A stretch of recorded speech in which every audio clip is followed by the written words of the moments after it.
Gracias, Silvina. Buenas tardes a todos y a todas. Ante todo, agradecemos el espacio que nos brindó la Facultad de Derecho. Este fue un espacio construido de manera colaborativa por miembros de por parte de los actores que conforman la obra de teatro, que se estuvo publicitando con un descuento especial para que pudieran acceder los miembros de la Facultad de Derecho en sentido amplio, docentes y no docentes, alumnos y graduados, como así también el director del Picadero, y también Anabela, como así también Julieta Di Corleto y los docentes que nos están acompañando en la charla de hoy. Para no quitar más tiempo, voy a proceder a hacer la presentación formal del espacio. Como saben ustedes, es en ocasión a la obra Jauría. Esta es una charla debate que tiene como propósito discutir cuestiones en torno al consentimiento sexual. Vamos a tener 3 docentes que van a estar abordando esta temática: Javier Teodoro Álvarez, que es máster en Derecho Penal, profesor a cargo de la materia de delitos contra la integridad sexual; María Fernanda García, magíster en Derechos Humanos, integrante de Doctrina Penal Feminista; Dayana Fusca, quien es magíster en Derechos Humanos e integrante de Doctrina Penal Feminista y de UFEM. Este espacio también fue auspiciado por la parte de género de la facultad y de Doctrina Penal Feminista. Nos acompañan también Sebastián Blutrach, director y productor del Teatro Picadero, y tenemos la participación de 3 actores que integran el elenco de la obra: Lucas Crespi, Julián Ponce y Lautaro Betoni, quienes por motivos de agenda van a estar al comienzo de la actividad y luego se tienen que retirar porque tienen otros compromisos asumidos. Hecha la presentación oficial, voy a hacer uso y abuso de mi rol de coordinadora de este espacio y voy a comenzar por hacerle un par de preguntas a Sebastián. Sebastián, me gustaría preguntarte, en primer lugar, ¿qué te motivó a elegir esta obra y llevarla al teatro? Bueno, buenas tardes a todos, a todas, ¿cómo están? Yo soy productor de teatro hace muchísimos años, trabajo habitualmente con España, de hecho ahora estoy en España en este momento, y dentro de la gente que conocía y de un grupo bastante famoso en cuanto a, no por ser popular, sino famoso en cuanto a que generaban siempre muchos contenidos teatrales interesantes y en búsqueda de intercambio, vine a ver Jauría. Jauría la escribió Jordi Casanovas, es un autor catalán. Yo había producido una obra de él que se llamaba Idiota, con Luis Machín y María José Gabén, y la dirigía Miguel del Arco, un director también, como comentaba antes. Entonces, cuando vi Jauría, no la pensé en principio para hacerla para Argentina, porque pensaba que era un caso muy local y que no fui con la idea de traerla a la Argentina.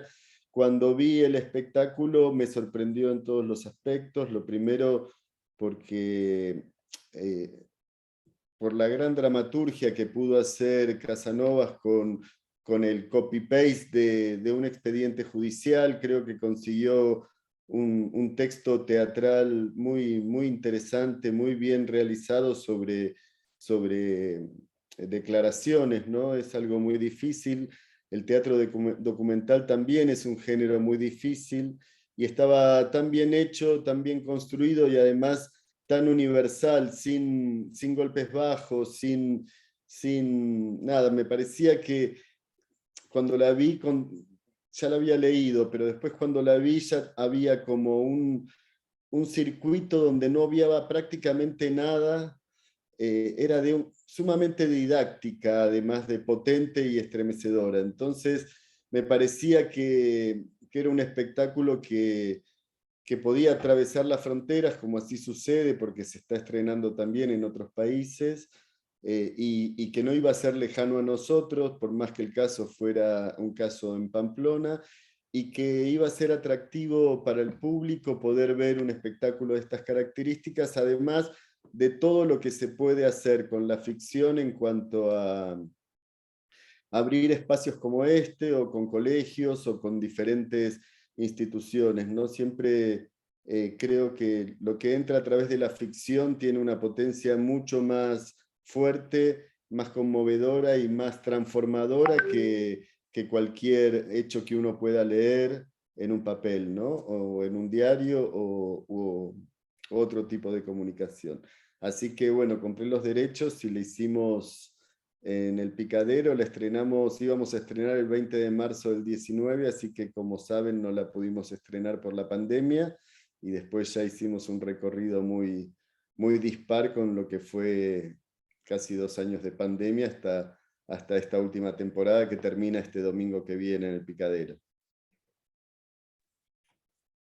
La otra pregunta que me gustaría hacerte, Sebastián, es ¿qué te llevas de esta experiencia, no? Recién diste a entender la idea, bueno, de la movilización a través del arte, de ciertas ideas que están instaladas en la sociedad. Me gustaría saber qué te llevas de esta experiencia como productor y director del teatro.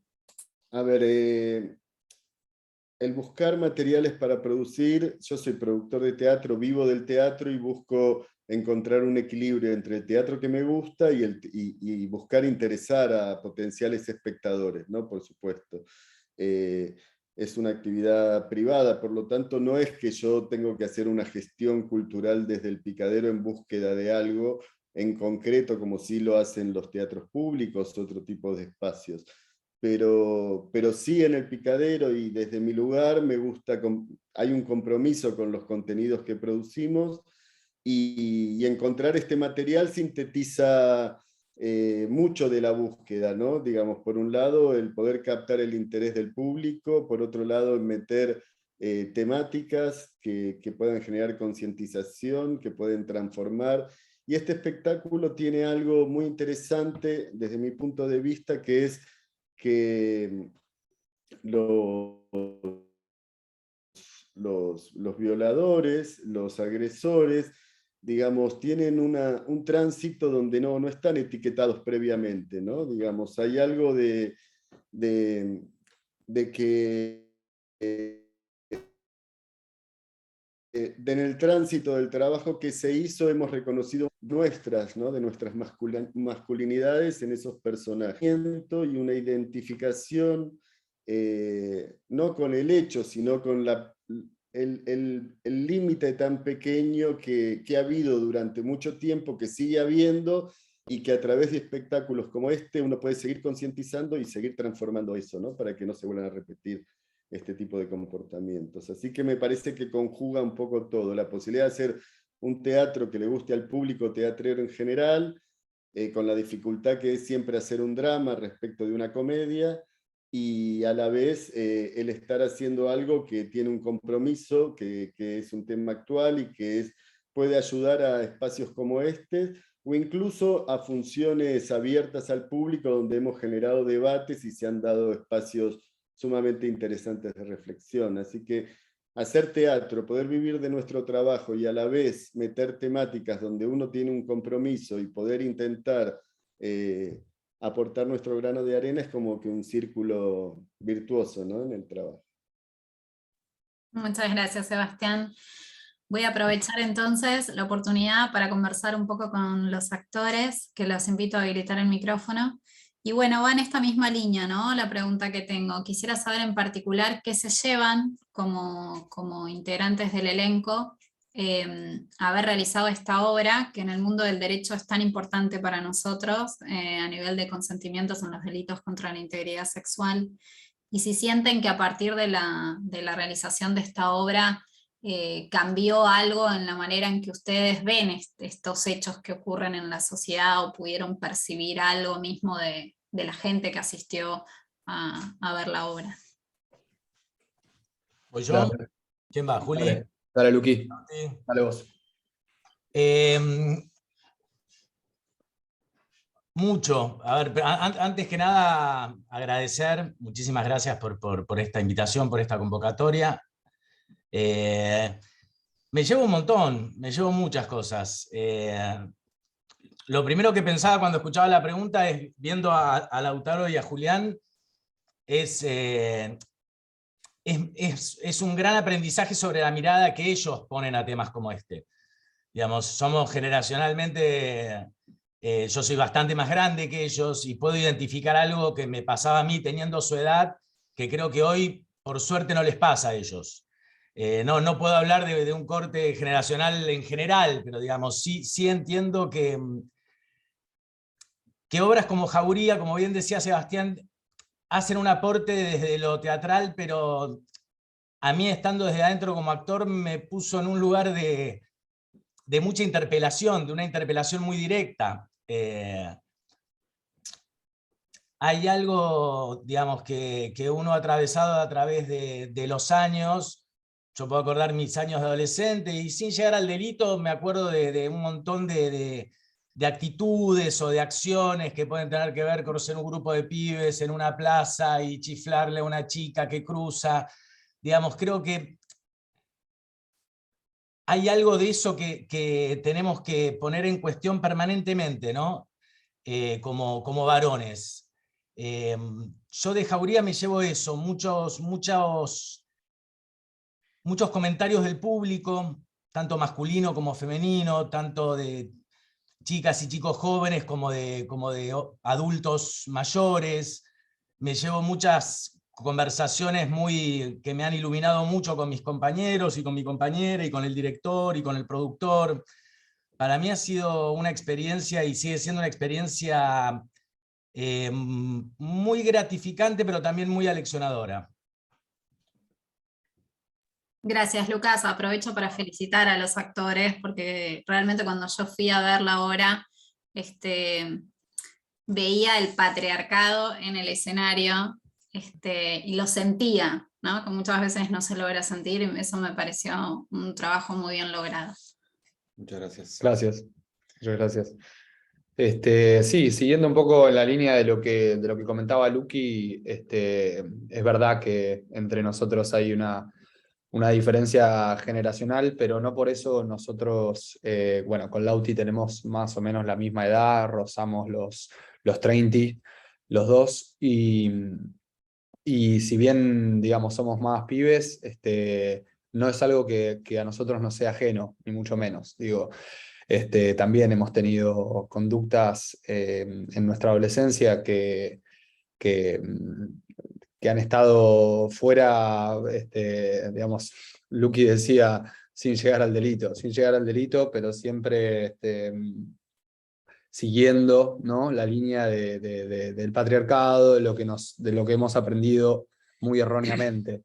Entonces, por un lado, es sumamente interesante haber hecho este laburo, porque te permite, como hombre, tener la presencia para poder seguir preguntándote. Y además, algo que a mí me parece también clave en este sentido es el hecho de no tomar las noticias del día a día con respecto a los femicidios, con respecto al machismo, no tomarlas como algo natural. Por lo menos en nuestro caso, que estamos trabajando con esto todos los fines de semana, ¿no? Algo que por ahí, con tanta información en un mundo que tenemos tanto, por ahí una noticia de violación, mataron a una piba, la violaron, la asesinaron, y uno pasa de página, y después ve una noticia de cómo va Boca y cómo va River, y da lo mismo.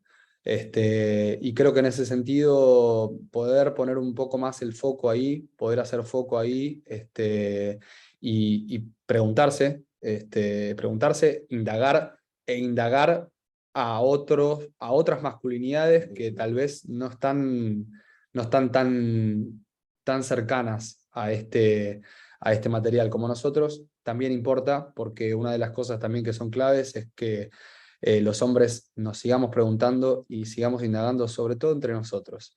Entonces, en ese sentido, es sumamente enriquecedor poder hacer esto todos los fines de semana y poder seguir conversando, poder seguir indagando, ¿no?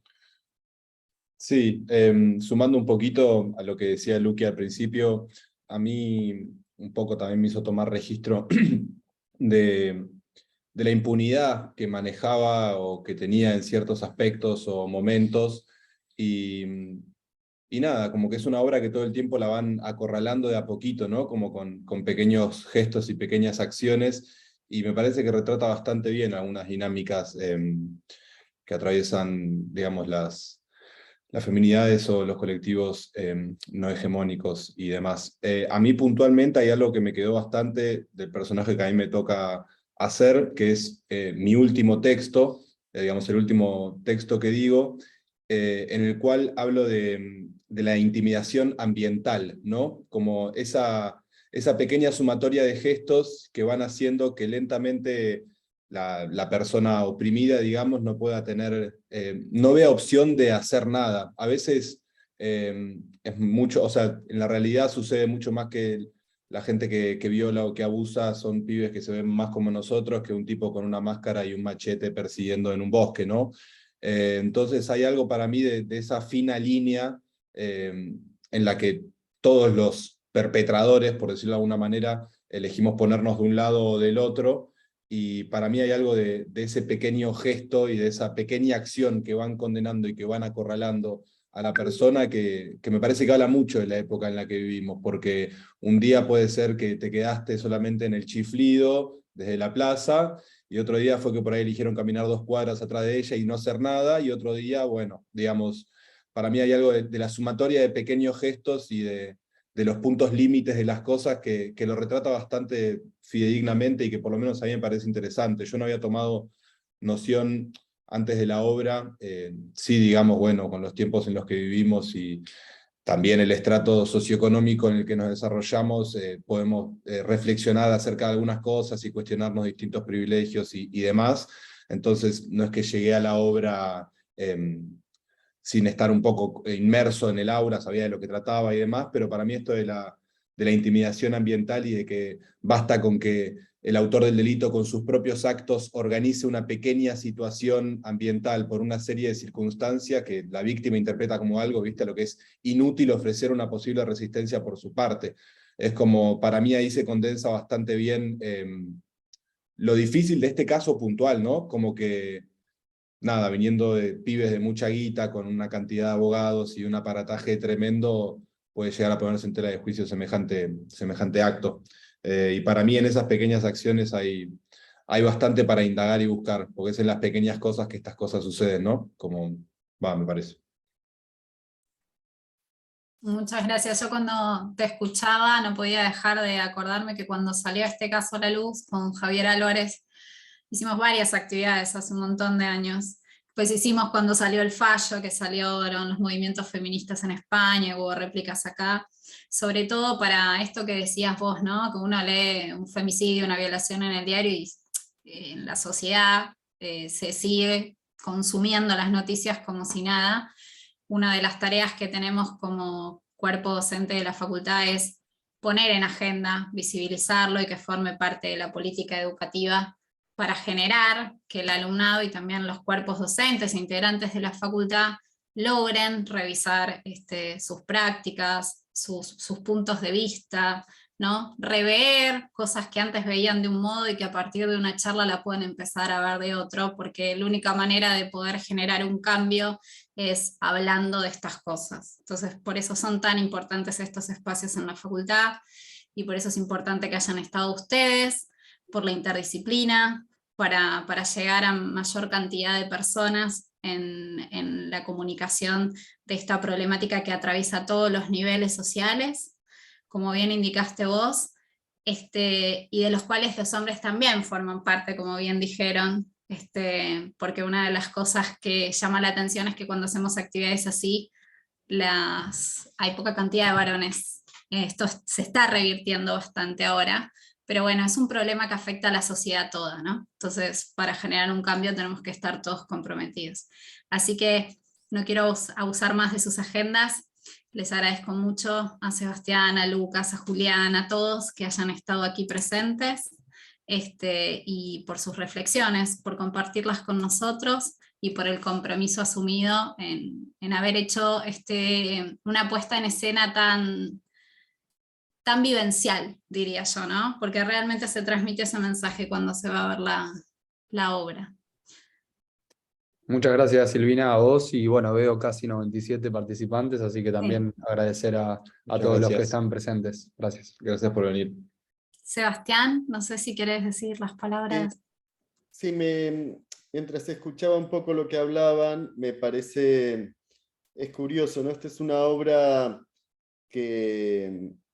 bueno, que la produje yo, un varón, la dirigió un varón y el elenco son 5 varones y una mujer, ¿no? Y sin embargo es una obra de completa escucha femenina, ¿no? Es un trabajo de escucha. Yo creo que la poner en escena esta obra, el teatro documental, y esta obra en particular tiene mucho que ver con la reconstrucción de un crimen en un juicio también, ¿no?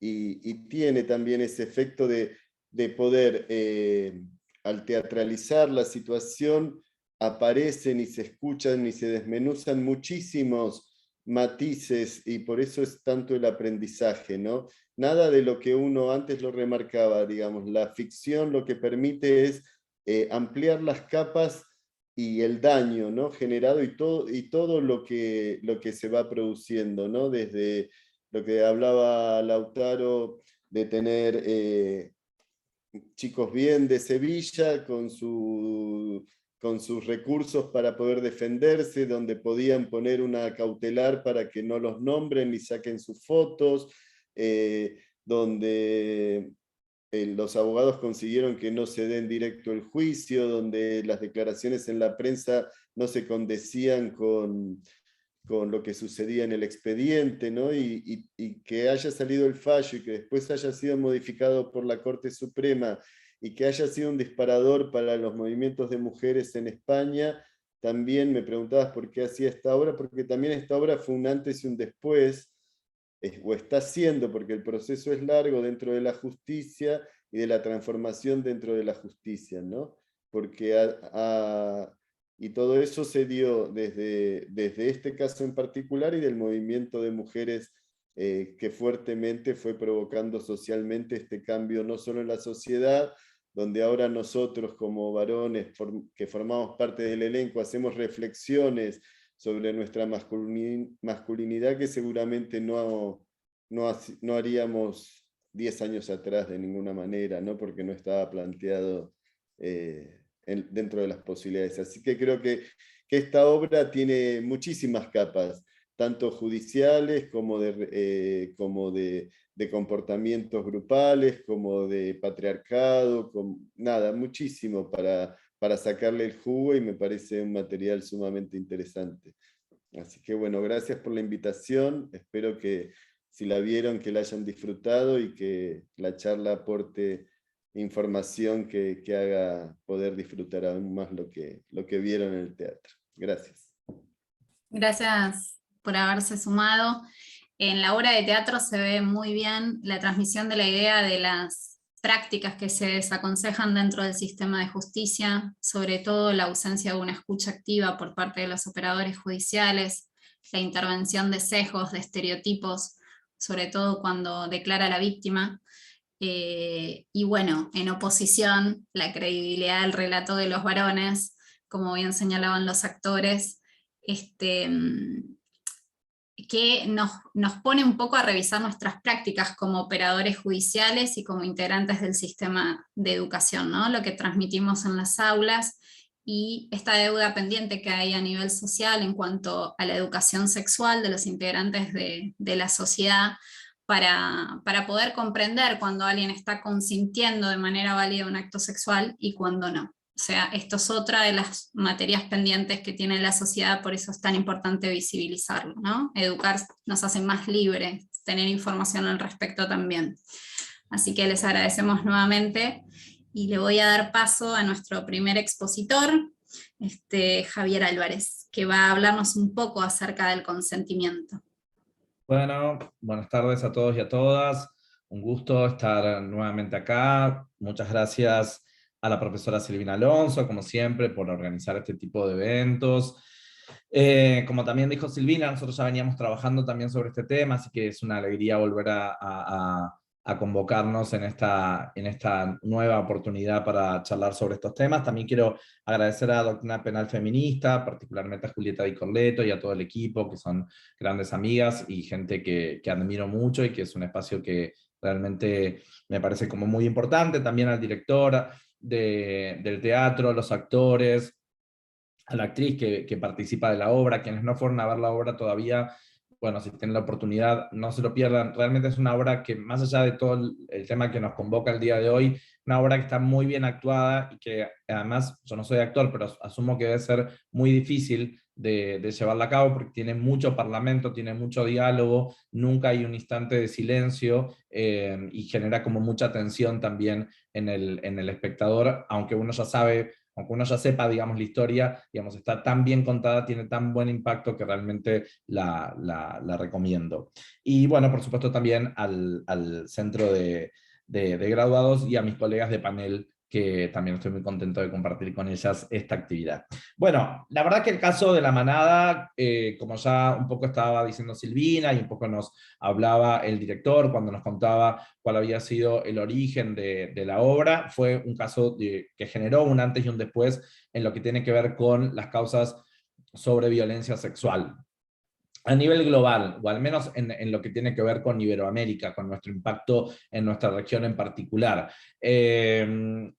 Como dijo Silvina, la verdad que es un caso que nosotros ya desde la facultad lo veníamos trabajando en algunas actividades que se organizaron desde el Departamento de Derecho Penal. Habíamos organizado una casi, ni bien salió el fallo, en el 2018, después continuamos con otras actividades en el 2019. Ese es un caso que fuimos monitoreando. Y una de las principales cuestiones que el caso, cuando yo tuve que entrar y leer esa sentencia tan extensa de la primera sentencia del caso, que fue la que generó todo el ruido, era, bueno, digamos, cuál había sido el principal inconveniente que había tenido este caso, ¿no? Porque al principio, cuando uno agarra la noticia o agarra el caso en sí, bueno, la sentencia de primera instancia, salvo uno de los tres jueces que postuló al acuerdo la absolución, los imputados fueron aprehendidos a los breves instantes de que se realizó la denuncia, los condenaron a una pena de aproximadamente unos 9 años de prisión. Entonces yo me preguntaba, bueno, ¿qué era lo que estaba pasando concretamente en el caso? Y lo cierto es que uno tiene que hacer como una lectura como profunda y entender y comprender cuál había sido el objeto de la discusión, porque para la Argentina no era tan clara esa discusión en particular. ¿Por qué?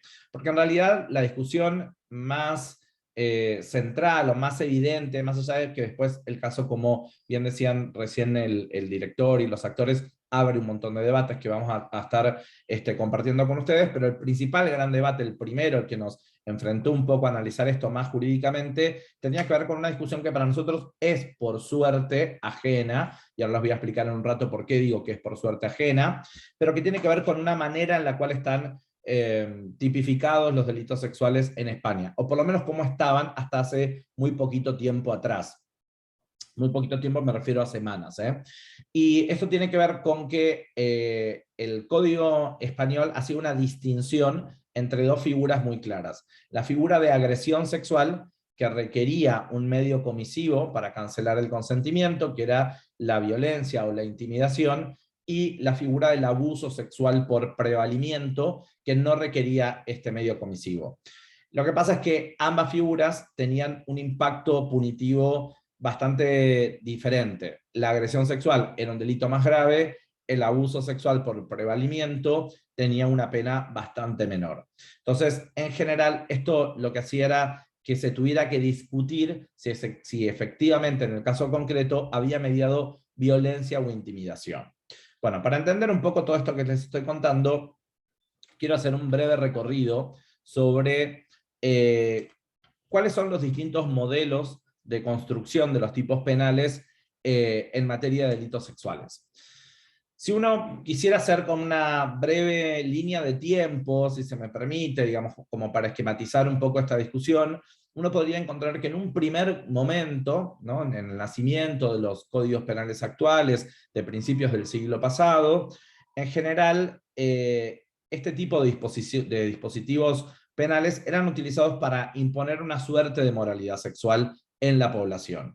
De hecho, hay, y todavía en algunos países de la región esto sigue de alguna manera vigente, con algunos matices, pero que tiene que ver con una suerte de disposiciones que tutelaban la moralidad, la honestidad, las buenas costumbres, la protección de la familia nuclear, y los ejemplos concretos son aquellos ordenamientos que, por ejemplo, criminalizaban la homosexualidad, independientemente de que se tratara de personas adultas que consintieran libremente los hechos, pero de todas formas eran prácticas que se consideraban contrarias a estos bienes jurídicos generales, o algunos ordenamientos que penalizan las relaciones sexuales consentidas entre adultos, pero que están unidos por algún tipo de vínculo familiar. Ahí hay, por ejemplo, una disposición del Código Penal alemán, que es el artículo 173, que tiene un caso muy interesante de dos medios hermanos que habían mantenido relaciones sexuales consentidas, de las cuales habían nacido una serie de hijos, y fueron criminalizados por esta disposición del parágrafo 173, y en nuestra región hay una disposición similar en el Código Penal Federal Mexicano, que es el artículo 272. Pero salvo estos casos concretos, lo cierto es que a partir del siglo pasado, nosotros encontramos claramente dos modelos bien antagónicos de cómo legislar en materia de violencia sexual. Por un lado, un modelo que llamamos como el modelo de coacción. Este modelo de coacción, en realidad, lo que requiere, como para que se entienda la idea, es que para configurar un delito sexual, lo que se demanda es un medio comisivo específico, que en general está vinculado con la presencia de violencia, con la presencia de intimidación, y que por lo tanto, lo que yo tengo que probar para acreditar el delito es que la víctima opuso resistencia, ¿no? Digamos, entonces ahí viene la primera gran discusión que enfrenta este tipo de modelos de ordenamiento jurídico. Por ejemplo, el artículo 178 del Código Penal Español, antes de la reforma de ahora de un par de semanas, que es por el cual se juzga el caso particular de la manada. El caso particular de la manada, lo que los jueces de la primera sentencia discutían era si la víctima se había opuesto resistencia al ataque. Los jueces dicen, bueno, no hay resistencia al ataque, por lo tanto esto no es una agresión sexual, lo que nosotros traduciríamos en un lenguaje más coloquial no es violación, sino es un abuso sexual por prevalimiento, es un abuso sexual, digamos, en donde la pena es menor por la ausencia de este medio coercitivo particular que les menciono. Bueno, por supuesto, me imagino que a muchos de ustedes se les prenderá algunas alarmas, pero les cuento que este modelo de coacción, que es el modelo que requiere entonces la existencia de violencia o intimidación para configurar el tipo penal, y que por lo tanto, como prueba principal de esto, es la resistencia por parte de la víctima, es decir, que la víctima se resista físicamente al ataque y que muestre evidencias físicas de la resistencia. Bueno, hay algunas otras disposiciones que encontramos en esta misma idea. Por ejemplo, el Código Penal francés, artículo 222, 223, tiene todavía este modelo. El Código Penal paraguayo, en el artículo 128, tiene también este modelo. El Código Penal de Venezuela también tiene este modelo en el artículo 374. Es decir, tampoco es algo que ya se haya abandonado, ¿no? Y el Código Penal español tenía este modelo hasta hace muy poquitas semanas, que finalmente, a raíz del caso de la manada, modificó la configuración de los tipos penales. En general, en estos modelos de coacción, que era un poco el modelo por el cual se juzgó este caso en particular, más allá de la libertad sexual, más allá de la autonomía o la autodeterminación en materia sexual, lo que subyace como protección de estas normas, bueno, tiene que ver un poco como la honestidad o el buen nombre y honor de la víctima, que se vería mancillado si la víctima no puso la resistencia suficiente para repeler el ataque, ¿no? Entonces fíjense que todavía son disposiciones muy atadas a la idea de la moralidad o la honestidad de las víctimas. Por otro lado, el otro modelo es el modelo del libre consentimiento. Este modelo del libre consentimiento es el que se empieza a acuñar de alguna manera sobre fines del siglo pasado, en la década de los 90, y particularmente lo que le importa a los ordenamientos jurídicos que están edificados sobre la base del modelo del libre consentimiento no es la presencia de la violencia o la intimidación, o sea, no es solamente la presencia de un elemento coercitivo, sino que no haya habido consentimiento por parte de la víctima, sea por la razón que sea. En ese sentido, la Argentina, en el año 99, acuñó este modelo con una reforma, con la última reforma integral al título tercero de nuestro Código Penal a través de la ley 25087, que estableció, es una ley de por sí les digo muy criticada, ¿no? Es una ley que tiene muchos errores, muchos de sus errores se han tratado de ir subsanando con el correr del tiempo, pero que es una ley que al momento que se sancionó fue recibida con bastantes críticas, porque los tipos penales son muy abiertos, hace mucha alusión a elementos valorativos, esto genera, digamos, problemas interpretativos en cuanto a los tipos penales, y en realidad un poco la punta de lanza, lo que motorizó la reforma de la ley del 99 en nuestro país, era resolver una antigua discusión de, bueno, qué delito era la práctica no consentida de la felatio in ore, es decir, la penetración bucal. En ese sentido, muy brevemente les cuento, para quienes no lo sepan, históricamente se discutía si la penetración en la vía oral podía ser considerado un abuso sexual con acceso carnal, o lo que antiguamente se llamaba una violación, o si era, por el contrario, un abuso deshonesto, lo que actualmente llamamos un abuso sexual. Esto que les estoy contando, que parece como muy obvio y muy evidente cuál es la subsunción típica, bueno, lo hemos discutido en la Argentina desde que se sancionó el código desde 1921, la reforma del 99 trató de resolverlo, y spoiler alert, les cuento que terminó resolviéndose recién en el año 2017, finalmente, con una reforma que se hizo al 119 tercer párrafo. Pero por esto les cuento solamente para que entiendan que la punta de lanza de esa reforma tuvo que ver con solucionar esto en particular. Pero sin embargo, hubo una reforma que quizás en ese primer momento quedó un poco retraída por las críticas que recibió la reforma de la ley, que tenía que ver con esto, con acuñar un modelo de consentimiento libre. Y expresamente, esto lo cuenta Caferata Nores, que era el miembro informante ante la Cámara de Diputados, a quien presentaba la reforma ante la Cámara de Diputados, que él dice que, y lo voy a leer textual porque me pareció como una frase bastante interesante para leerlo al tema que nos convoca el día de hoy, dice, bueno, no debe exigirse a una víctima que pruebe haber ofrecido suficiente resistencia al ataque, sino que su voluntad fue quebrada. Y hace toda una comparación luego de esta expresión con los delitos del robo. Dice, bueno, una víctima de un delito de robo en general nos demuestra que tuvo que resistirse al ataque del robo. Entonces, con esta expresión, lo que quiso decir Caferata Nores era que con la reforma del 99 acuñábamos entonces el modelo del libre consentimiento para abandonar este modelo de coacción que les mencionaba antes.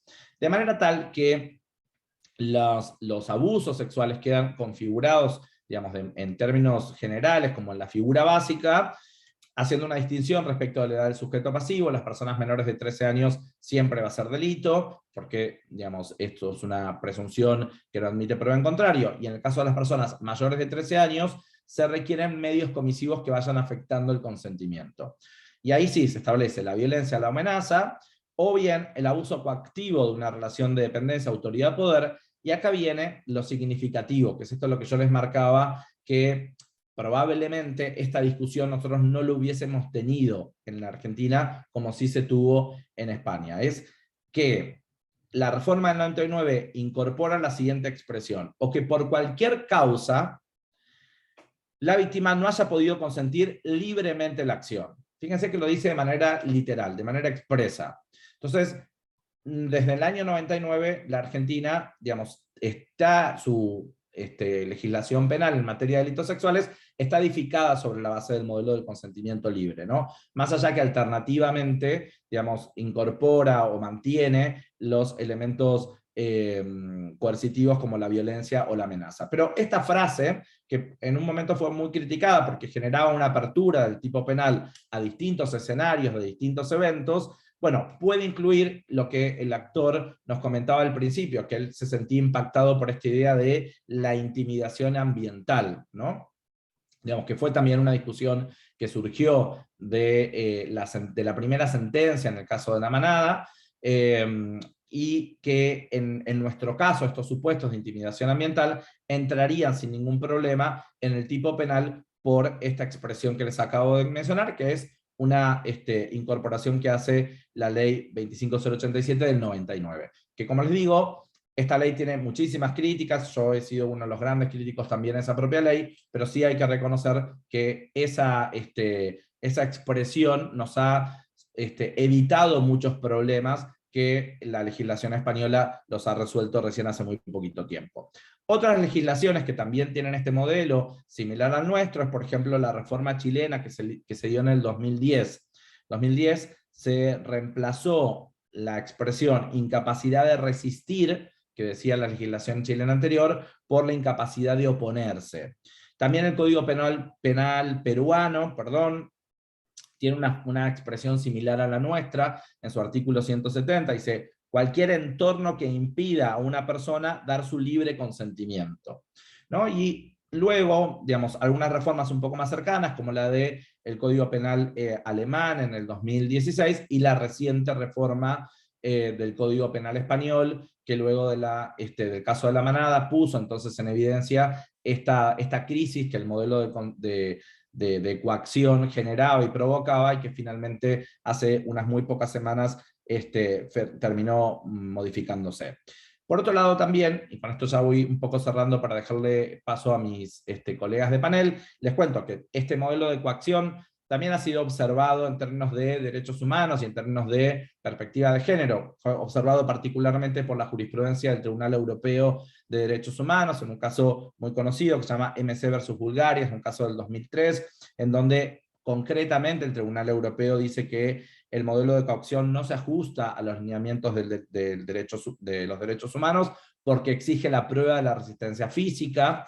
Y por otro lado también la recomendación general número 35 del Comité de Expertas de la CEDAW, que establece expresamente que la tipificación de la violencia sexual o de los delitos sexuales tiene que basarse sobre la falta del libre consentimiento, ¿no? Entonces, en esta pequeña intervención que compartí con ustedes, lo que me interesa un poco que se lleven como discusión que abrió, que derivó, que nos permitió ingresar a partir del caso de la manada, son cómo se contraponen estos dos modelos y cuán importante es cómo construimos las normas penales, ¿no? O sea, cuando nosotros hablamos también de racionalidad legislativa, tenemos que hablar de una racionalidad legislativa que incluya también la perspectiva de género y la perspectiva en la diversidad sexual. Y en este caso es un caso que nos permite discutir estas ideas de manera bastante clara. Por supuesto que la idea del modelo de consentimiento libre no soluciona todos los problemas, porque uno de los grandes inconvenientes que ahora nos enfrentamos y que ahora tenemos en relación con estos temas es, bueno, ¿cómo definimos el consentimiento, ¿no? Digamos, ¿qué es el consentimiento? ¿Cómo se brinda, cómo se presta el consentimiento frente a distintos escenarios, ¿no?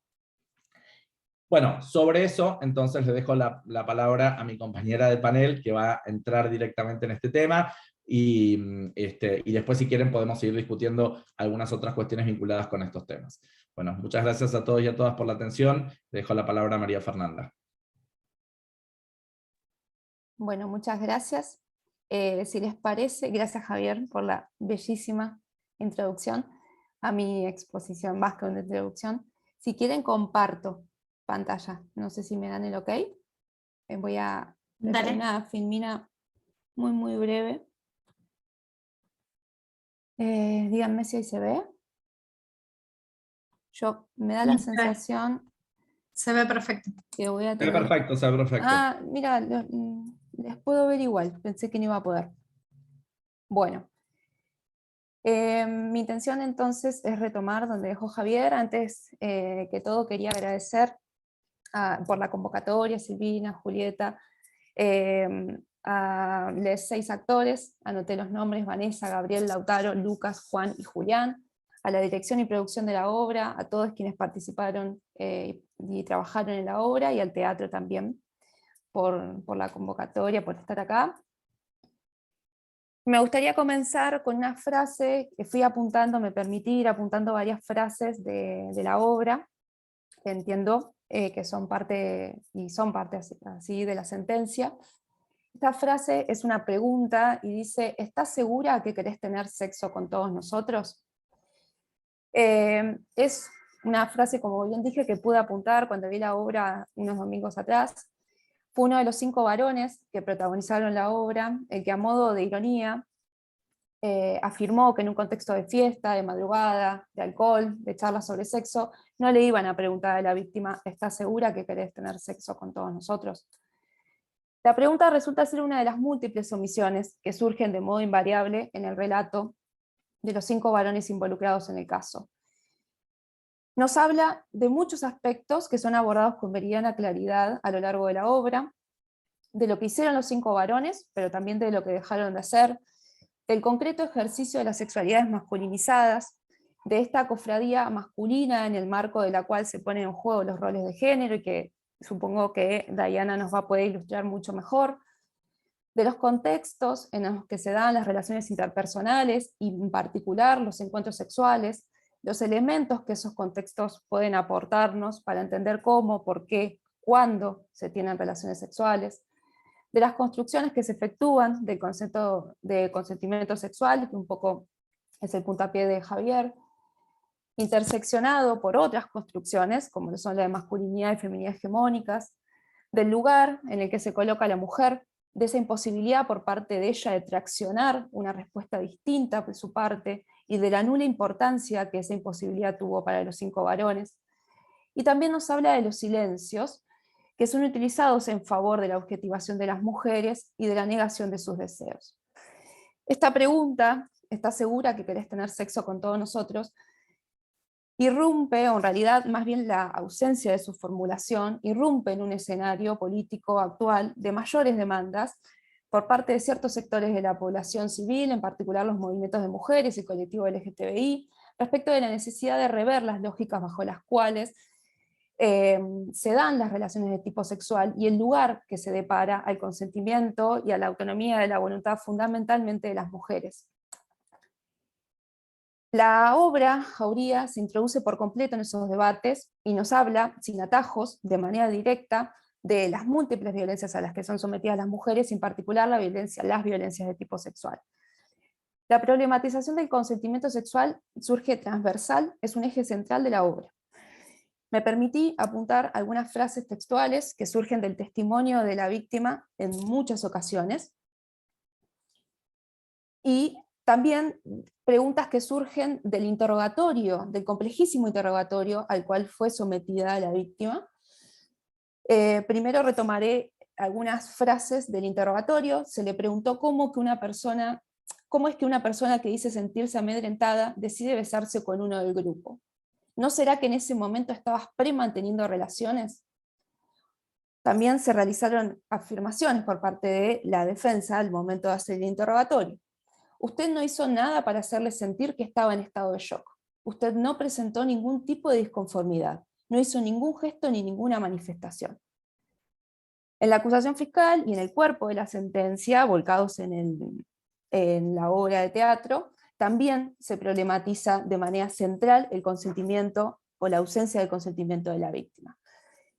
Tomando lo último que dijo Javier, me permito entonces ahora ahondar respecto, esta parte la voy a saltear, respecto de los distintos paradigmas que existen en la actualidad en relación al consentimiento de tipo sexual, aquellas conceptualizaciones, construcciones que se realizan en relación al consentimiento. El primero de ellos, no sé si se ve bien, sí, ¿no? Porque yo veo como media fraccionada, gracias. El primero de ellos es el paradigma del modelo consensual, que requiere de una negativa expresa, una manifestación negativa por parte de la víctima, y al mismo tiempo que el sujeto activo del delito, en este caso, no respete esa negativa por parte de su pareja o de la otra persona. Se representa o se grafica bajo el aforismo no es no, y reconoce algunos aspectos positivos y algunos aspectos negativos. La idea es ir avanzando a lo largo de los paradigmas, tomando los aspectos positivos o las ventajas del mismo, hasta llegar a un modelo que pueda sintetizar todos los aspectos positivos de los anteriores paradigmas. Como aspecto positivo o ventajas es que, como bien lo dijo Javier, deja atrás el modelo tradicional que requiere la existencia de violencia, fuerza e intimidación. Comienza a hablarse en términos de un pacto o de un contrato de tipo sexual, lo cual es visto como una cierta conquista por parte de los feminismos, porque por primera vez las mujeres comienzan a poder controlar el acceso a sus cuerpos por parte de los varones. Hay un cierto reconocimiento de su libertad de elección, de su autonomía personal. Como aspecto negativo, se indica que presupone una disponibilidad de los cuerpos de las mujeres al acto sexual, a menos que éstas manifiesten un no. Desplaza el discurso normativo desde el desarrollo de la conducta del sujeto activo a un terreno que es bastante complejo, bastante arenoso, en términos de Susan Stritch, un terreno explosivo, como lo es el terreno de la voluntad de las víctimas. Queda en cabeza de ellos, primero, manifestar una negativa, deber expresar esa negativa, y por el otro, queda en cabeza de ellas la responsabilidad cuando no son capaces de manifestar esa negativa, porque, por ejemplo, quedan psicológicamente bloqueadas. Y aquí sí apunté una frase que en reiteradas ocasiones refiere la víctima, en este caso interpretada por la actriz. Dice en varias ocasiones: cerré los ojos, estaba bloqueada, estaba en shock, cerré los ojos sin hacer nada, sin decir nada. De esta manera surge palmaria la pregunta de qué respuesta le vamos a dar bajo este paradigma a aquellos casos de contextos coercitivos que limitan seriamente la posibilidad de decir un no por parte de las mujeres involucradas en estos casos. O incluso en aquellos casos donde su negativa es minimizada o trivializada en términos de la jurista Faraldo Cabana, que lleva a que muchas veces un no sea interpretado como un sí, la famosa frase de cuando las mujeres quieren decir no, dicen no, en realidad quieren decir sí.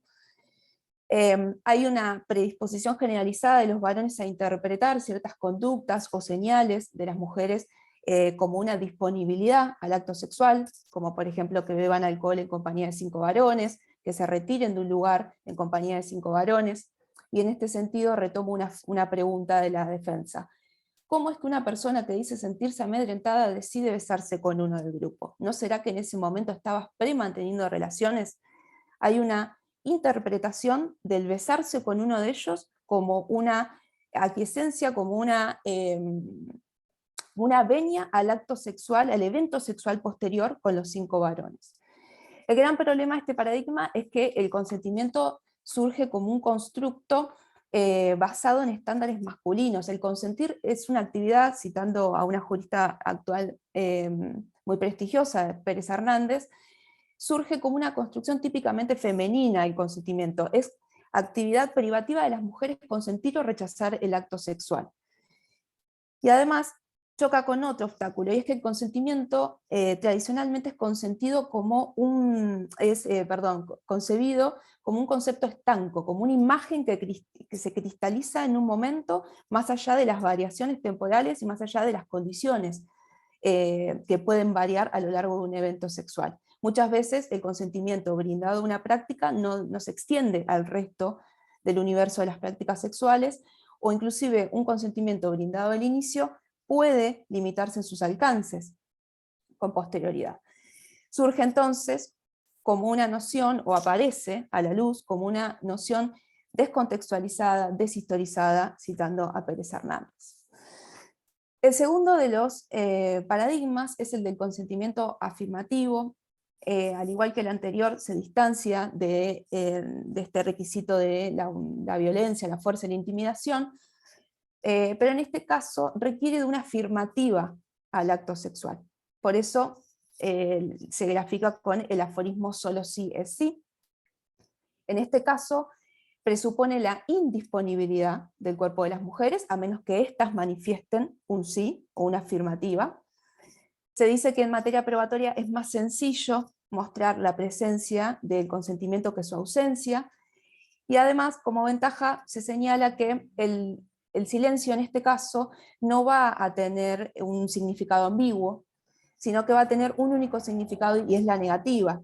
El silencio, la sumisión, los estados de intoxicación no van a tener entonces una interpretación como un sí tácito o un acuerdo tácito, van a ser interpretados como negativos.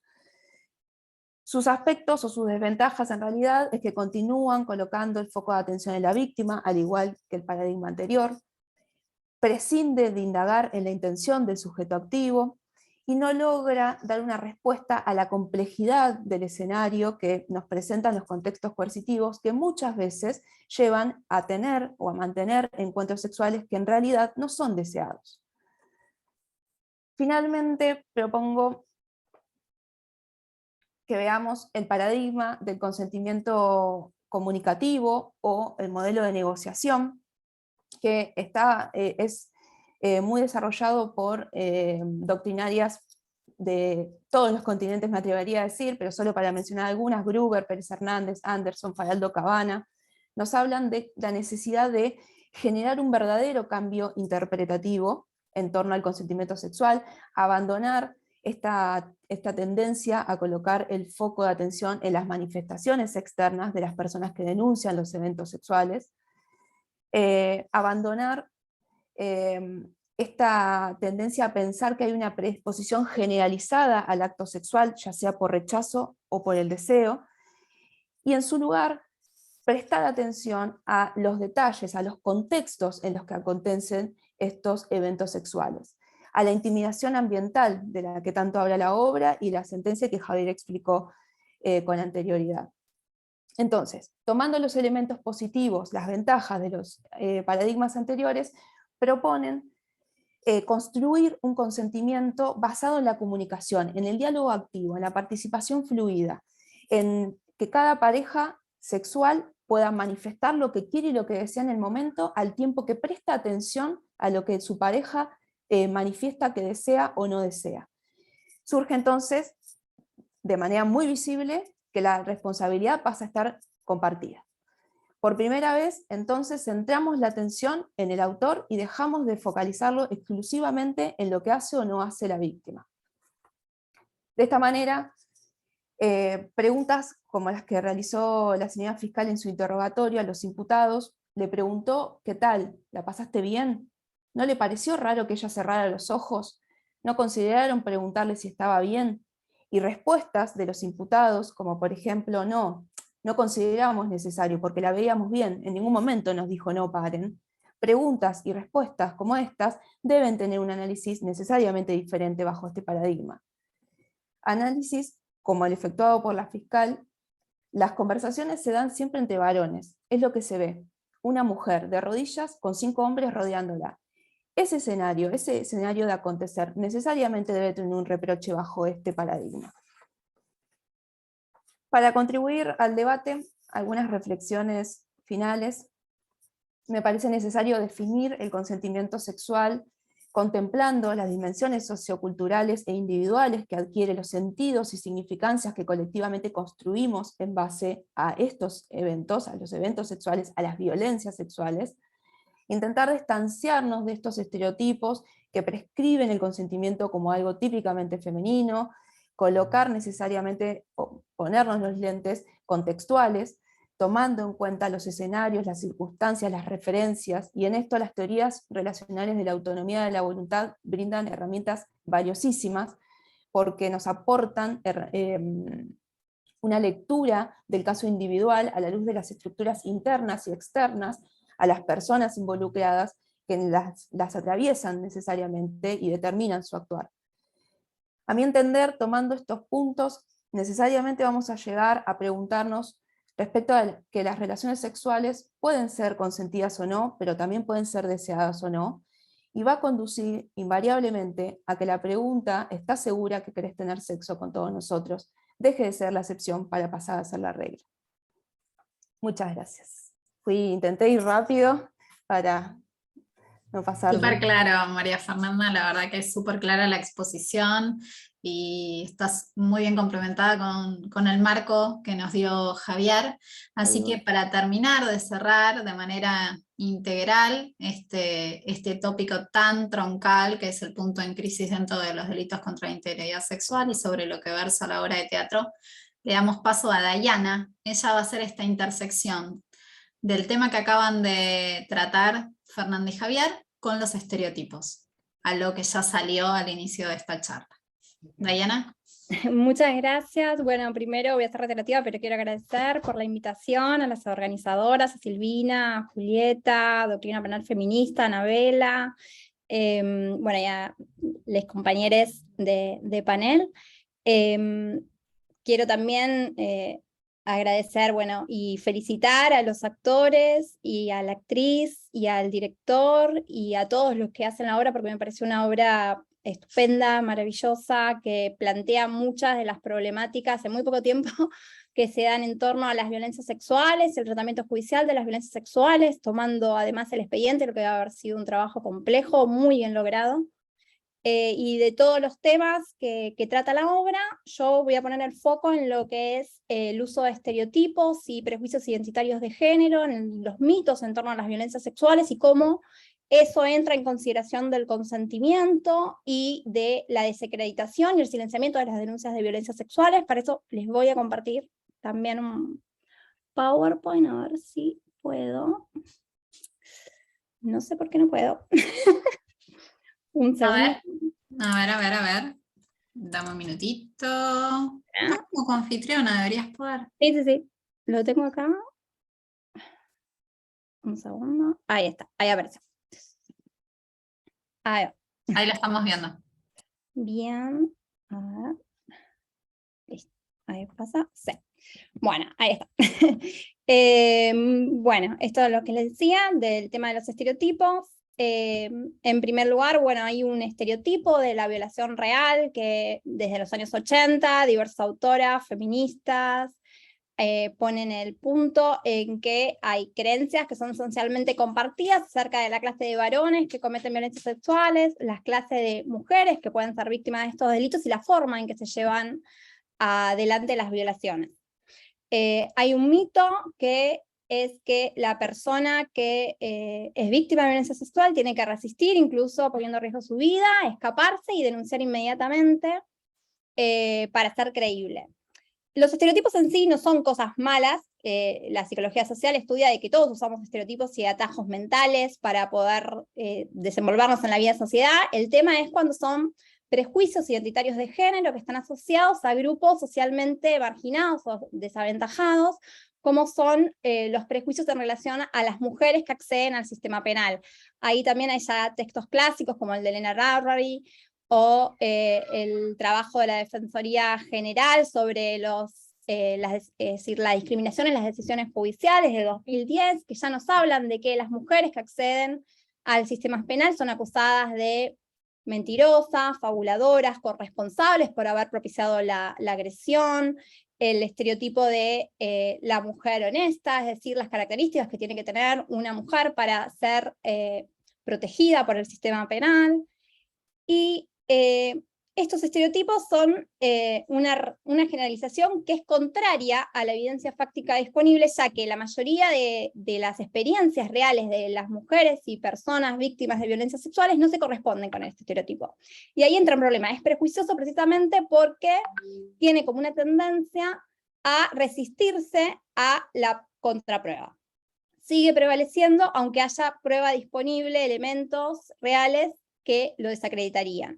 Entonces, hay una frase que me gusta mucho de Kovich, que es muy como gráfica, que dice esto, que en los imaginarios sociales se considera que presta consentimiento a la víctima que seduce, que rendirse es prestar consentimiento durante, y no huir o no denunciar inmediatamente es consentir con posterioridad. Y el estereotipo falla en un sentido descriptivo, por esto que ya dije, que son creencias que están equivocadas porque no se corresponden con las experiencias reales de las mujeres, y las personas que trabajamos con víctimas de violencias sexuales lo sabemos perfectamente porque todo el tiempo recibimos denuncias de mujeres que se quedan duras o que no pueden reaccionar, y esa es la reacción ante la violencia. Y también tiene un problema prescriptivo porque estas características del estereotipo operan definiendo cuáles son los requisitos necesarios para que los operadores del sistema de justicia y también en la sociedad se considere que determinada agresión es efectivamente una violación.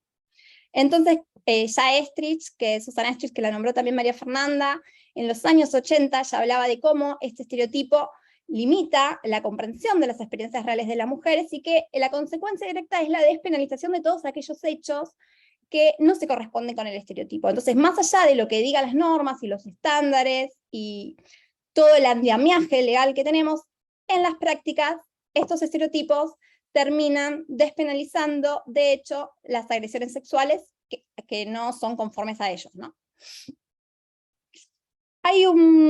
acá hay un marco teórico que a mí me parece interesante, que estoy usando en el último tiempo para dar cuenta de la complejidad de cómo operan estos estereotipos, que es el de las injusticias epistémicas, discriminatorias, testimoniales y hermenéuticas. ¿Qué significa esto? Son aquellas injusticias en las cuales lo que en definitiva está en cuestión es la capacidad como sujetas de transmitir nuestras experiencias. Las testimoniales dan cuenta de la falta de credibilidad por prejuicios identitarios de género, que es esto que ya hablamos, que operan estos estereotipos de la mujer mentirosa, que es lo que da cuenta el voto de la minoría. Yo también me tomé así como, apunté el voto de la minoría, que es el que resuelve que había que absolver a estas 5 personas. Dice que analiza el comportamiento previo y culpabiliza a la víctima por haberse ido con 5 varones y no con su amigo.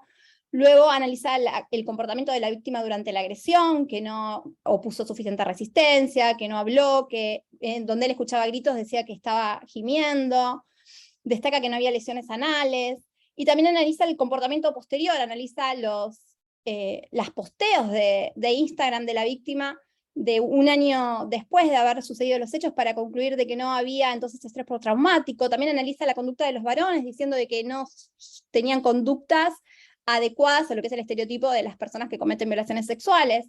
Todo esto sin apoyarse en elementos de prueba, concluye que entonces ella quería tener relaciones sexuales con estos 5 varones y que probablemente hizo la denuncia por el celular y porque las relaciones sexuales no habían sido satisfactorias. Bien, a nivel internacional hay estándares. Acá puse la regla 70 de la Corte Penal Internacional, de las reglas de procedimiento prueba, que establece algunos parámetros que se tienen que considerar para ver cuándo hay consentimiento o cuándo no hay consentimiento, como por ejemplo, no inferir de la palabra, conducta, silencio de la víctima el consentimiento, tampoco analizar las conductas previas o posteriores. Bueno, son como varias reglas, y después se establece una regla que para poder introducir estos elementos se puede hacer como una audiencia especial para ver si alguno de estos elementos vale la pena incorporarlos al juicio, vale la pena en el sentido de que hay un fundamento para incorporarlos al juicio, pero que si no, no pueden ser materia del juicio. Y estos estándares también los toma el sistema interamericano, tanto en el caso de Belifranco como en el informe de la Comisión Interamericana del Acceso a la Justicia de las Mujeres de América, y también el MESECBI en 2014, cuando habla de contexto coercitivo. En el ámbito local nosotros no tenemos reglas específicas, y este material, la posible introducción de estos elementos va a quedar a discreción del juez, o de la jueza, o del juece, en muchos casos. Pero ya hay fallos de la Corte Suprema recientes, el fallo Zanelli, el fallo Rivero, el fallo Martel, que analizan violencias sexuales y que establecen que los estándares que deben aplicarse en estos casos son los del sistema interamericano y el sistema universal, y que no hay que juzgar con estereotipos, con lo cual, si bien todavía no tenemos una legislación local que dé cuenta de cuáles son los límites en estas consideraciones, y que no hay que aplicar estereotipos, y de que, que son temas en los que hay que aplicar los estándares con perspectiva de género, sí, la Corte empezó a hablar de esto, y ya tenemos fallos en que lo establecen. Y en relación al voto de la mayoría, que como bien explicaba Javier también, ¿cuál era esto? Lo condenaron, fueron muchos años, no se estaba pidiendo más pena, pero en definitiva, ¿qué es lo que se estaba reclamando? Y ahí, están las injusticias epistémicas, discriminatorias, hermenéuticas, que lo que dan cuenta es esto de que lo que pasa es que hay un problema de inteligibilidad. ¿Qué es esto? Que los estereotipos y los mitos restringen el entendimiento que tenemos todos de las agresiones sexuales, y que las experiencias reales de las mujeres no se corresponden con este estereotipo. Entonces, ¿qué pasa? Hay un montón de experiencias que quedan por fuera. Una de las cosas que a mí también, me resalto de la obra es estos estereotipos los compartimos todos, inconsciente o conscientemente los tenemos incorporados, y hay una parte en que la víctima habla sobre la culpa que sentía por haber denunciado y por no haber seguido con el amigo, es decir, cómo restringe también el entendimiento de nuestras propias experiencias de opresión. Y el tema de la intimidación ambiental, que ya lo trataron también mis compañeros antes, se corresponde con los estándares sobre tener en cuenta el contexto coercitivo y no las actividades o comportamientos anteriores, posteriores o durante de las víctimas, sino que en muchos casos lo que se va a tener que valorar es si en el contexto en el que estaba era posible prestar un consentimiento válido. Y ahí sí quiero destacar la obra, porque hay algo que por ahí en una sala de audiencia no es tan visual, y con muy pocos elementos, con los actores, con las luces, uno ve claramente cómo una mujer joven estaba en el medio y 5 varones rodeándola en un espacio muy pequeño que eran 3 metros, y se siente, sinceramente en la obra yo sentía la intimidación. Es como muy claro. Y otra cosa que surgió también cuando uno lo ve, y cuando hablaban de esto también de compararlo con el delito de robo, a nadie se le ocurriría, o supongo que casi nadie se le ocurriría pensar de que si 5 varones rodean a una mujer en el medio de la calle y le piden que le entreguen el celular o la cartera, y lo entrega sin resistencia física, lo está haciendo en forma voluntaria. Pero cuando estamos hablando de violencias sexuales, entran a jugar todos estos estereotipos y mitos que nos ponen a dudar sobre qué es lo que está pasando en ese momento. Bueno, y por último, sí quería traer también, que lo trae la obra a través de audios y otras cosas, porque introduce muchos temas de una forma muy clara, es el tema de la resistencia y el activismo feminista, que las dos como consignas que acompañaron todo al movimiento de mujeres. En España una era yo sí te creo hermana, que tiene más que ver con este voto de la minoría, de no creerle a la víctima y los problemas de credibilidad, y el de no fue abuso, fue violación, que tiene más que ver con esto otro de que las experiencias propias de opresión sean comprendidas. Y bueno, y acá puse esto de que lo que se estaba reclamando en definitiva es esta comprensión, los nuevos horizontes de comprensión de qué es un abuso sexual o una violación y qué es violencia, y transformar la sensibilidad pública y las conciencias, que esto derivó ahora en la ley del solo sí es sí, que no voy a entrar a discutir acerca de, que ya lo hicieron muy bien antes, sobre las técnicas legislativas y sobre las distintas formas de consentimiento, pero sí que, bueno, celebro al movimiento de mujeres y diversidades de España y de Argentina también, porque esto también tuvo repercusiones en otros países. Después tuvo la tesis en Chile, en Argentina, el movimiento Ni Una Menos, el Mira Cómo Nos Ponemos, la campaña por el derecho al aborto, así que quería terminar celebrando como el movimiento de mujeres y diversidades y feministas en seguir impulsando la comprensión de nuestras experiencias de opresión, y terminar con la frase de Linda Alcoff en relación a esta necesidad de comprender el problema en forma colectiva, y cómo podemos seguir mejorando para ampliar derechos y que las experiencias de todos sean comprendidas y haya acceso a la justicia. Okay. Bien. Ahí está. Muchas gracias, Diana. Muy ejemplificadora tu exposición. Ahí les fui dejando en el chat material que me pareció que les podía llegar a interesar. Hay un montón de material. Bueno, ahí les fuimos acercando un par. Luego le vamos a acercar también el PowerPoint de los expositores. Y bueno, pueden quedar en contacto con ellos, pueden solicitar, ponerse en contacto con ellos a través del centro de graduados, o en su defecto chicas pueden colocar en el chat sus correos para estar en contacto. Abrimos el espacio de pregunta, lo pueden dejar. Anabela, no sé, ahí te voy posteando, no sé si querés comentar algo antes de que abramos a preguntas, mientras invito al auditorio a que coloquen sus inquietudes o interrogantes o lo que quieran compartir en el chat. Voy a estar acá para acercárselo a los ponentes. Ya tenemos los correos electrónicos de todos, no se preocupen. No hace falta que lo coloquen en el chat porque lo colocaron cuando registraron el inicio en la sala. No puedo poner el micrófono, no están. Ah, no puedes poner el micrófono. Espera, Ana. A ver. A ver ahí. ¿Te deja? Sí, perfecto. Así ven mi cámara porque no me anda la cámara de la compu. Por eso antes estaba desde el celu y se me quedó sin batería, así que seguí desde acá. Pero bueno, muchas gracias por las presentaciones. Yo hace mucho que trabajo en temas del cruce entre arte y derechos humanos, por eso la idea fue, digamos, ir armando este tipo de actividades y cruzar o sea, creo que el arte tiene muchísimo para aportar a las reflexiones, y desde la experiencia, desde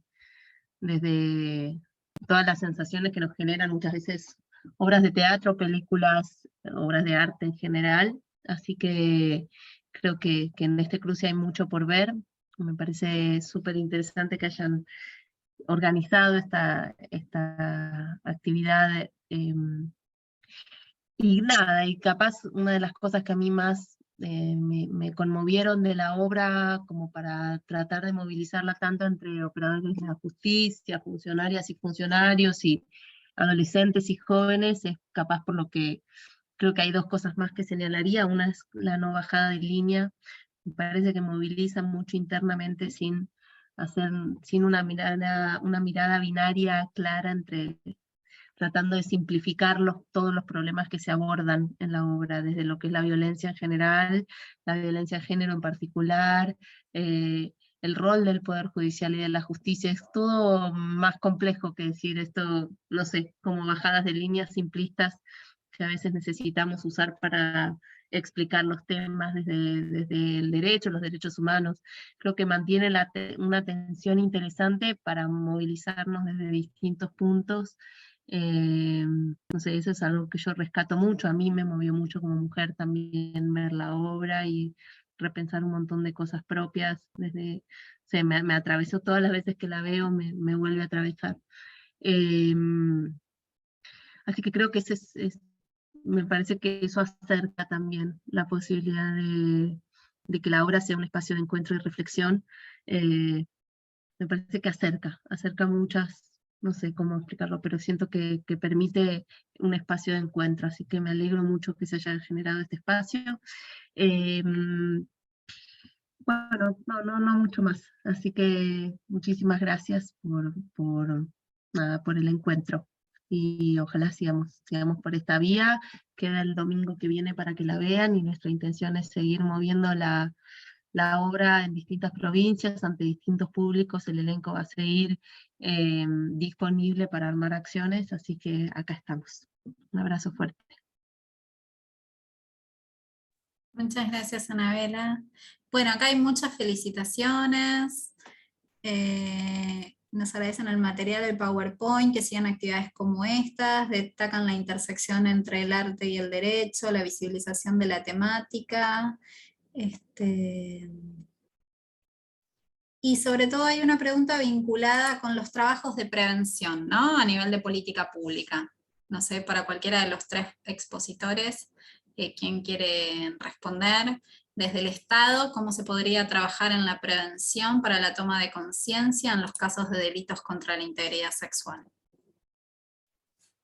Yo creo que me tomo el atrevimiento de decir algo que se me viene un poco también pensando en la obra. Esto que vos decías, Silvina, en la presentación sobre cómo estaba representado el patriarcado en varias escenas de la obra, ¿no? Y a mí también fue algo que me impactó bastante. Las conversaciones entre los muchachos, la manera en la que se reían, la gestualidad, me parece que eso también nos invita un poco a pensar en esto que hablamos bastante seguido sobre la construcción de nuevas masculinidades. Y para eso me parece que también es bastante importante, bueno, la implementación de la Ley de Educación Sexual Integral, ¿no? Digamos, con una mirada que incluya también todas estas dimensiones. Es difícil, digamos, pero me parece que es un trabajo que es bastante necesario. Y creo que la obra, en ese sentido, es bastante gráfica. Por lo menos a mí también me impactó mucho ver como ese juego, esta escena también que explicaba Diana sobre, en la escena como del juicio, de ver esos 5 hombres reuniendo, limitando, digamos, a la mujer, esas expresiones corporales también de los actores durante toda la obra. Me parece que en ese sentido, cuando la vi, me quedé pensando mucho en la construcción, ¿no? De esas masculinidades, de estas adolescencias, o estas adolescencias también tardías, ¿no? Así que pienso mucho también en la importancia de la Ley de Educación Sexual Integral en ese sentido. Muchas gracias, Javi. Bueno, sigan las felicitaciones, y para no abusar de la movilidad de todos ustedes que se unieron a este espacio, le voy a dar las palabras de cierre a Julieta Di Corleto, que fue una parte fundamental en la organización de esta actividad. Julieta, ¿nos escuchás?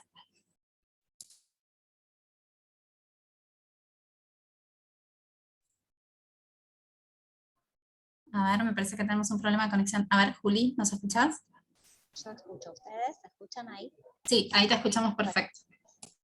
Bueno, muchísimas gracias. En primer lugar, agradecer al Centro de Graduados por la organización de esta actividad, muy especialmente al Teatro Picadero, a Sebastián Pustrach y a Anabela Museri, que nos acercó esta propuesta. Creo que la muestra de esta actividad es cómo la sensibilidad del arte, con una excelente unión y trabajo con la teoría jurídica, nos acerca a una forma diferente de pensar los problemas. Eso me parece que es lo más atractivo de esta propuesta, que podamos desde el arte conectarnos con la sensibilidad de la víctima, con recrear ciertas experiencias, emociones, las comunidades, pensar en ponerle también otra energía, intención a cómo pensamos los problemas jurídicos.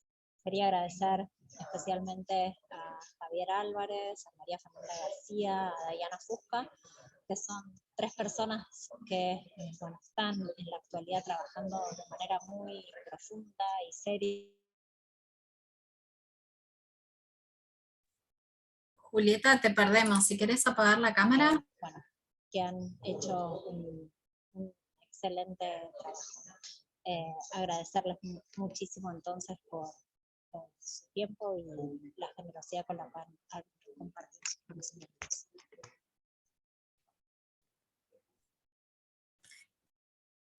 Bueno, desde la organización, agradecer nuevamente a todos por haberse unido.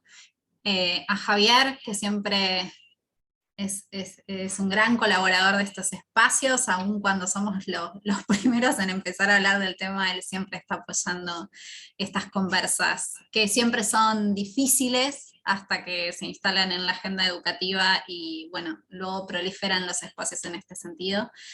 Y con Julieta queremos agradecerle mucho a las 100 personas que estaban en línea.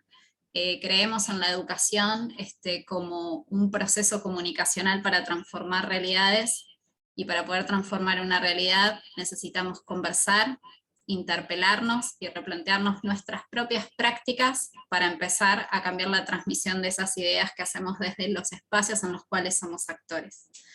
Así que muchas gracias nuevamente María Fernanda, Dayana, Javier, Anabela, todo el equipo del teatro, y al director y a los actores. Quedamos a disposición, si quieren consultar algo, tienen nuestros correos en el chat, o pueden hacerlo a través del Centro de Graduados de la Facultad.